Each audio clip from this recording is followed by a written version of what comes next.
Quitting time meant that downtown workforce rolled up the sidewalks and they fled to suburbia. Now they're staying right here in our neighborhood. The goal at the time for the streetcar 20 years ago was it could act as a seed to fuel downtown's growth. Some might even say an economic engine. Too punny, sorry. 20 years later, and we look around, it's done that and so much more. For the years that the streetcar served as a transportainment option for convention goers and a fun weekend outing for families visiting the area, wow, have we evolved. So with that little fun backstory, let's jump right in. First, let's thank the passionate boots on the ground. Thank you, streetcar team, from the operators that drive the streetcars to the maintenance staff that keep the vehicles in top shape. You make it happen each and every day, and for that, we thank you. Next, I'd be remiss if we didn't recognize our fabulous community partners that have gotten us where we are today. Thank you to Hart and the City of Tampa for your continued leadership. Miss CEO Adelie LeGrand, I'm not sure how you do it. You and your team pull it off each and every day, but you've taken irrefutable measures to not only keep the streetcar free, you've added service and reduced headways on an extremely tight budget. Keep it up. We need more leadership like you here. Thank you. Thank you. And to Miss Mayor Jane Castor, your well-received vocal support of the streetcar is certainly elevating the local commitment and creating a future to potentially lure expansion. Thank you. And to our local funding partners, all of the CRAs, the advisories, FDOT, and the Tampa Downtown Partnership and the City of Tampa, we thank you for your continued financial support of the streetcar, and we certainly wouldn't be here today without your continued support. It is through these efforts of these visionary contributors that the streetcar not only operates, but remains free, fare-free, for early morning service, late night service, and special events. Can you believe it was only 4 short years ago that FDOT provided a $2.7 million grant that transformed the streetcar into a real commuting option for the growing number of workers living in downtown, the Channel District, Water Street, and historic Ybor City. It's yet one more example of how a relatively small investment in transit can benefit the community in a big way. Today, not only do we celebrate 20 years of service, we get to celebrate the record annual ridership of 1.1 million rides. Cheers to all of you out there for making it happen. Now to get things kicked off, I would like to introduce one of my favorites, Ms. Linda Raymond, CEO and President of the Tampa Downtown Partnership, to provide some remarks.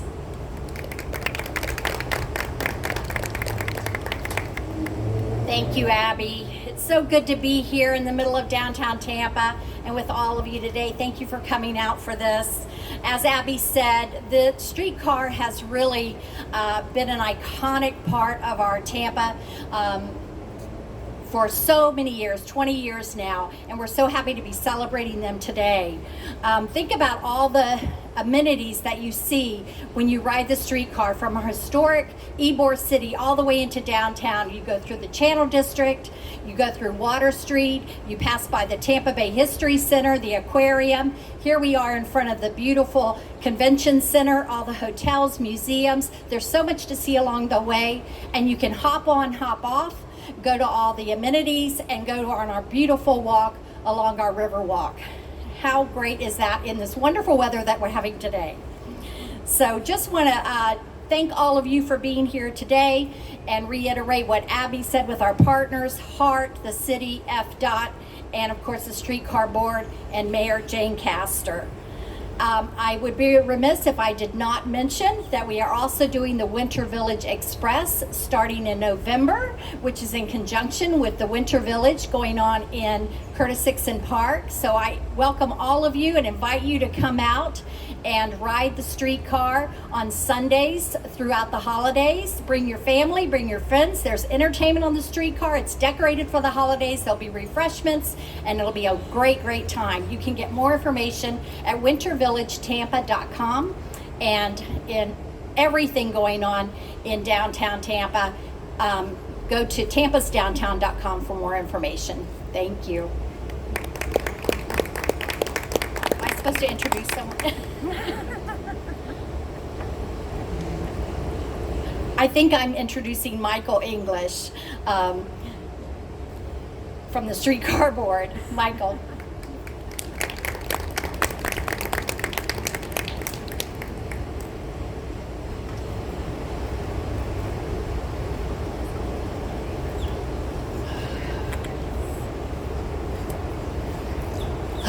Good morning. My job today is to be the culture historian. You know, in 1984, Harris Mullen and Joan Genowine and 200 people formed the Tampa and Ybor City Street Railway Society, and they all bought these beautiful hats.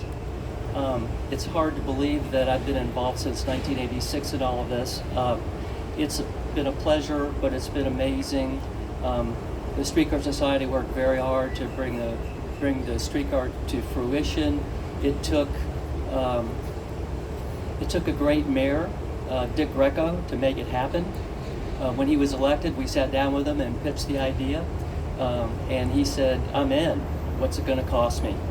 And we said, $5 million. And he said, "Well, it'll probably be more than that, but I'm ready to go." And we did it. We opened the streetcar system 20 years ago, and now we're carrying well over 1 million people.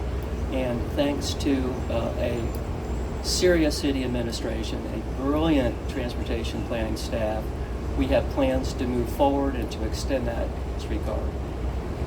There are a lot of people to thank. Dick Greco certainly. I want to particularly recognize Brian Allen and the streetcar staff, who have done a beautiful and amazing job of operating the streetcar throughout the pandemic. Adlai LeGrand has been supportive and continues to be very excited about the streetcar and its extension.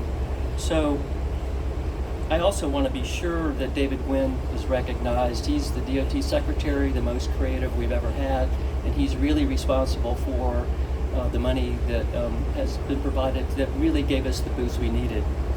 So I guess the last person I want to recognize, I'm also introducing Mayor Jane Castor, is a visionary mayor, totally committed to the streetcar, and I'd like to present her this morning with the streetcar hat.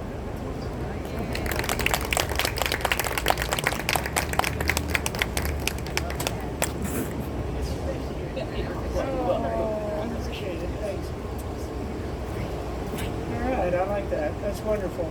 Well, this is a very, very exciting day. You know, a milestone clearly for our streetcar, but for our community as well.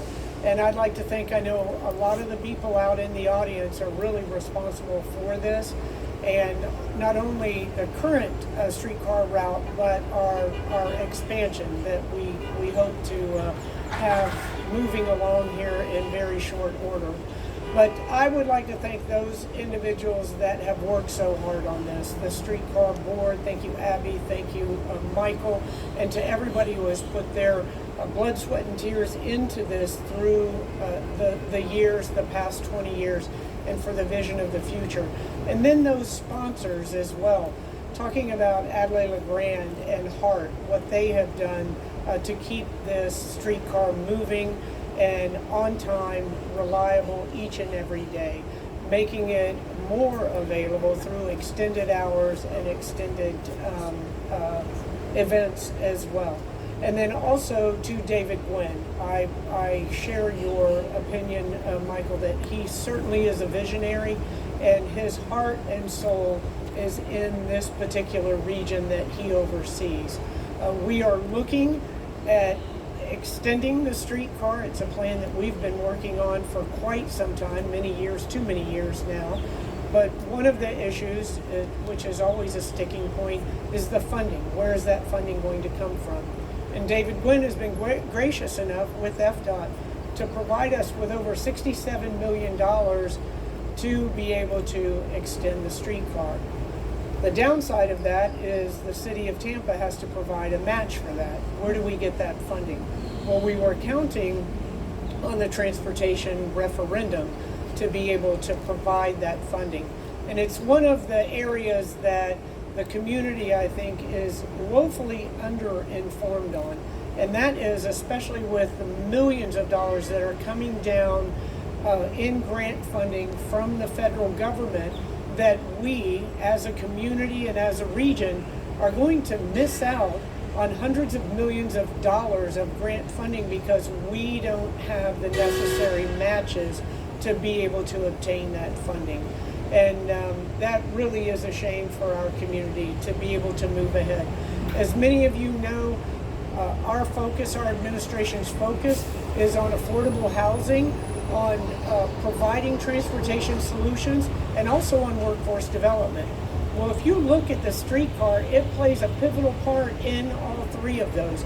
As we see the prices of our homes rising, the second largest part of anyone's budget pie is transportation.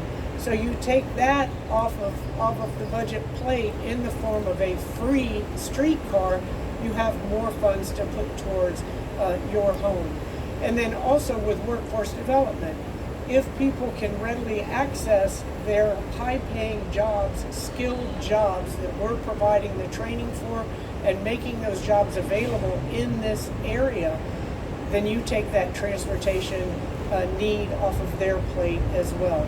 And we've seen this grow, as Linda stated earlier, from really a tourist amenity where people got on the streetcar just because it was cool going from Ybor City to this particular convention area.